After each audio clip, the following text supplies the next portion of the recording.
It's the 4th of November 2010. The sun is rising over Changi Airport, Singapore. A Qantas Airbus A380, the largest commercial passenger aircraft ever built, climbs into the morning sky. On board are 440 passengers and 29 crew, 469 people in total. 4 minutes after takeoff, climbing through 7,000 feet over the Indonesian island of Batam, the crew hear two loud bangs. What follows is 4 hours of the most extraordinary airmanship in the history of commercial aviation.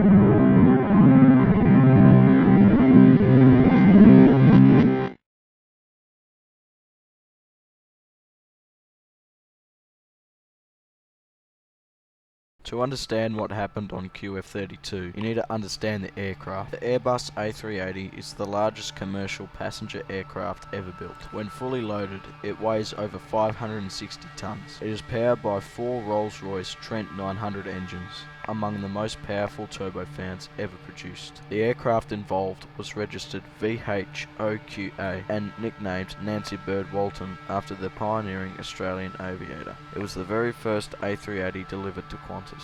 In command was Captain Richard de Crepney. Alongside him was First Officer Matt Hicks. There was also a relief pilot and 2 check captains, 5 qualified pilots on the flight deck, a level of experience that would prove absolutely critical. At 9:57 AM, the doors closed. The passengers settled in their seats. The massive aircraft pushed back from the gate. Everything was completely routine. At 10:05 AM, just 4 minutes after takeoff, climbing through 7,000 feet over Batam Island, the crew of QF32 heard 2 distinct bangs. Not terribly loud, but what appeared on the cockpit displays was anything but unremarkable. Deep within the Rolls Royce Trent 900 engine, a stub oil pipe, a small tube responsible for lubricating the engine bearings, had developed a fatigue crack. That crack had been growing invisibly for months. On the morning of the 4th of November, it finally gave way. Oil sprayed onto the hot engine components. A fire started inside the engine.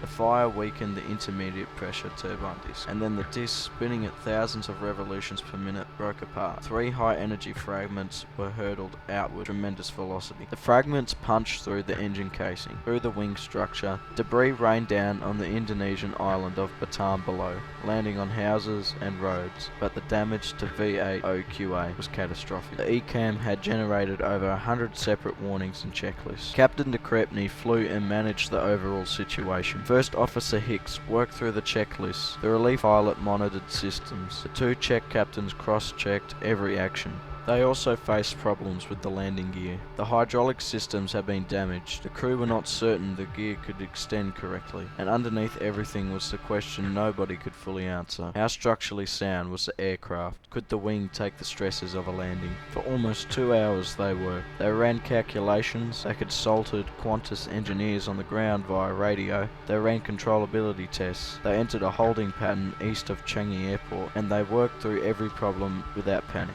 At approximately 11:46 AM, nearly 2 hours after the engine had exploded, the crew of QF32 lined up for their approach into Singapore. Their approach was unlike any normal landing. They would be landing overweight with compromised braking at 35 knots above a normal approach speed. The auto brake system had malfunctioned, so he had his feet on the brakes, manually braking the aeroplane. As I said, brakes. Right. And he said, I am, and I said, no, get into it.